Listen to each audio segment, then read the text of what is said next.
A mitjans de juliol del 1936, la ciutat de Barcelona es disposava a celebrar les Olimpíades Populars, unes Olimpíades en què Pau Casals hi havia de participar amb la seva orquestra i també hi hauria colles castelleres, entre elles les dues de Valls i els Nens del Vendrell.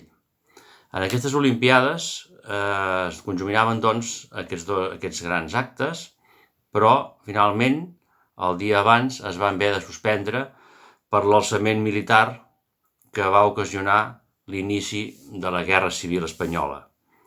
Pau Casals explica en les diferents entrevistes que va fer que en aquell mateix moment van decidir marxar, van anar a Sant Salvador i d'allí doncs, es van exiliar a França. Començava doncs un període fosc de 3 anys de guerra civil en la qual, mentre Pau Casals estava exiliat, els castells havien desaparegut del mapa.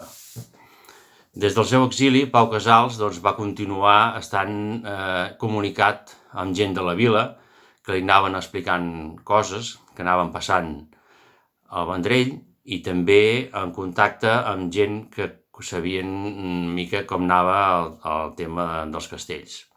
Finalment, Pau Casals, a Prada de Conflent, es va poder retrobar amb els seus estimats castells per l'anada dels Nens del Vendrell a Prada. Això va tenir lloc en 2 ocasions i en totes 2 ocasions Pau Casals va poder abraçar els seus convilatans, ja sigui a través d'altres elements com la lira vendrellenca o les sardanes, com dels seus estimats castells. Allí va poder veure novament, després de molts i molts anys de no veure'n, va poder veure una actuació castellera.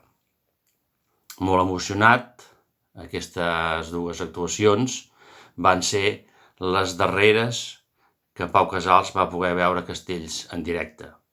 La pregunta d'avui és: sabeu dir-nos en quins 2 anys els Nens del Vendrell van anar a Prada a fer castells davant del mestre Pau Casals?